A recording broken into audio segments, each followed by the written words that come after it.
وحده لا شريك له.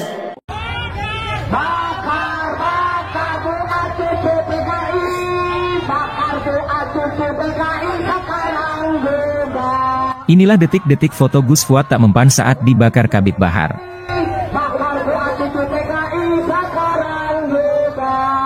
Kejadian ini berlangsung ketika gerombolan FPI dan para kabit demo menuntut pemerintah agar guru tua disahkan menjadi pahlawan nasional.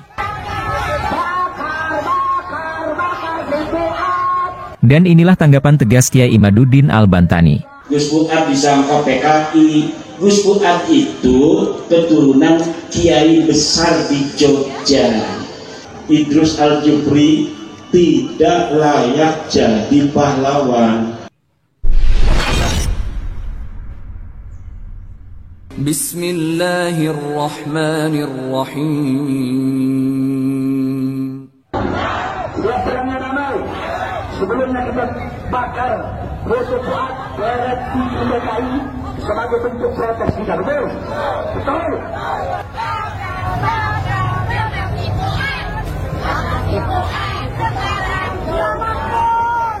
Supaya menjadi pahlawan aja wong sing ora berjasa.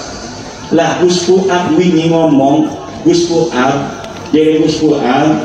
Idrus Al-Jupri tidak layak jadi pahlawan karena berdasarkan bukti dan fakta dia bukan orang Indonesia. Dia pindah tahun 1922, merdeka tahun 1945. Kalau dia pahlawan, harusnya dari tahun 1922 itu dia ikut berjuang, pernah menggerakkan rakyat untuk melawan penjajah, tapi tidak ada datanya. Ini yang diomong sama Gus Fuad, beliau tidak setuju karena Idrus Al-Jupri tidak layak jadi pahlawan karena dia tidak mengangkat senjata, dia tidak mengajak jamaahnya untuk melawan penjajah. Setelah merdeka tahun 1945 masih ada pergolakan, Belanda teka maling sampai 1949.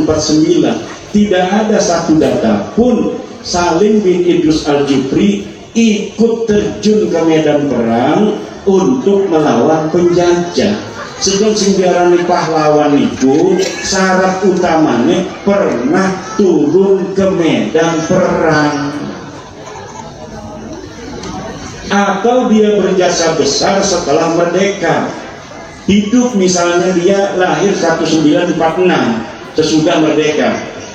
Barang anu kayak Gus Dur radhiyallahu anhu banyak jasa untuk negeri ini. Dialah yang telah mengelus-ngelus, memberikan harapan, penghormatan kepada masyarakat Papua sehingga Papua tidak jadi untuk berpisah dari NKRI. Itu jasanya besar. Walaupun dia tidak ikut perang karena memang lahir 1946, maka dia layak jadi presiden. Mbah Abbas Buntet, dia banyak saksi, bukti sejamannya banyak. Mbah Hasim mengangkat dia jadi panglima santri perang 10 November. Perang 10 November itu seluruh rakyat punya panglima. Anak panglima pemuda, anak panglima dari orang Cina, panglima dari orang-orang nasionalis. Dari kaum santri ikut perang, panglimanya namanya Mbah Abbas Buntet, kakek daripada Gus Abbas ketua PWI. Itu saksi-saksinya banyak, diakui oleh TNI, diakui oleh Polri. Orang semacam itu layak jadi pahlawan nasional. Tapi Salim bin Idrus Al-Jupri tidak ada datanya. Kemudian syaratnya harus WNI. Dia tidak WNI karena lahirnya di Yaman. Kata Gus Fuad mengklarifikasi istilah monyet itu, bahwa istilah monyet itu bukan untuk pribadi Salim bin Idrus, tetapi itu untuk usaha-usaha yang melawan undang-undang. Orang yang tidak memenuhi syarat menjadi pahlawan ama orang-orang tertentu diusahakan menjadi pahlawan. Ini yang disebut monyet oleh Gus Fuad, bukan kepada diri Salim bin Idrusnya. Gus Fuadnya sudah mengklarifikasi, sudah mohon maaf. Belum tentu orang yang diusulkan ini Salim bin Idrusnya setuju juga dia diusulkan, kan orangnya sudah tiada. Jadi jangan memaksakan sesuatu sehingga melanggar undang-undang, dan ini bisa dipakai oleh musuh Pak Prabowo untuk nanti mempermasalahkan Pak Prabowo, karena cara dalam mengangkat seorang jadi pahlawan ada undang-undangnya. Nanti Bapak Prabowo bisa dituntut melanggar undang-undang ketika menetapkan seseorang yang tidak pantas jadi pahlawan. Nah, yang aneh lagi, orang yang tidak lahir di Indonesia karena dia lahir di Hadramaut mendapat WNI, warga negara Indonesia. Padahal syarat jadi WNI lahirnya harus di Indonesia.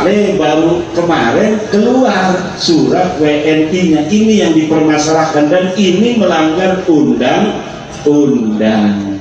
Ini yang dipermasalahkan. Jadinya beda. Gus Fuad disangka PKI. Gus Fuad itu keturunan kiai besar di Jogja. Dia ngomong PKI itu PKI majaz, masa gua nggak ngerti. Itu teman-teman PKI saya, artinya teman-teman sing dudu santri. Karena Gus Fuad sejak dia belum lahir sudah divonis oleh Abu Yadin Yati Banten sebagai kiai. Ibunya itu lagi hamil.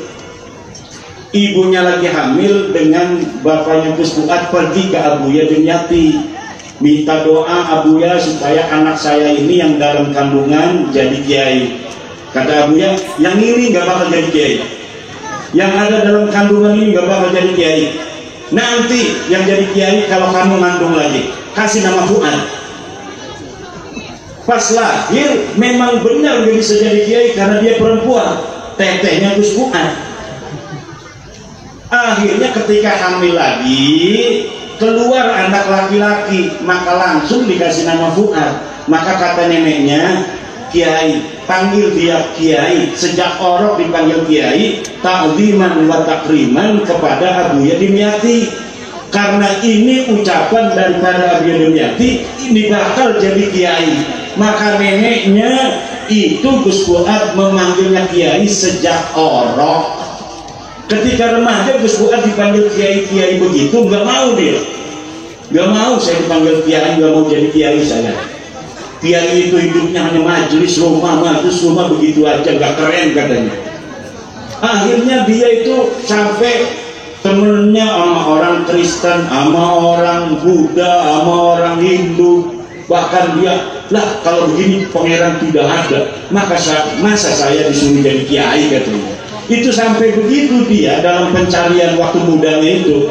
Sampai kemudian neneknya itu dilaporkan sama keluarganya. Itu gimana Gus Fuad itu semakin ngawur aja, biarin aja, kata neneknya. Yang ngomong dia bakal jadi kiai itu Abu Yadin Yati. Saya yakin apa yang diomongkan Abu Yadin itu akan terjadi.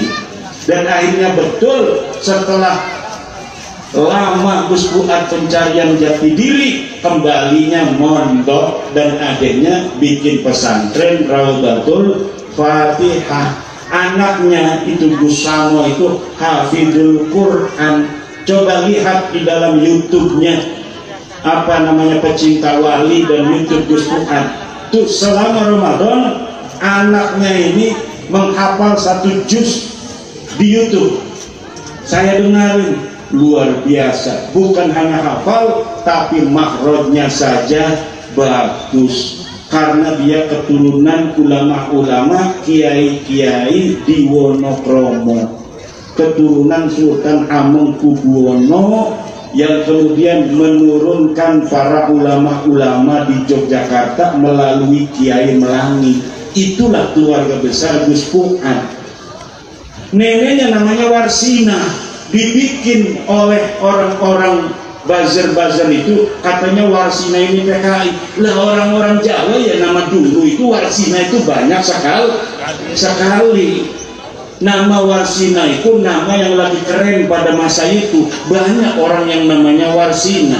Katanya ini Gerwani. Gerwani tidak ada yang namanya Warsina itu. Ada juga Marsina, aktivis sosialis yang mati tidak ketahuan apa kuburannya. Itu bukan orang PKI.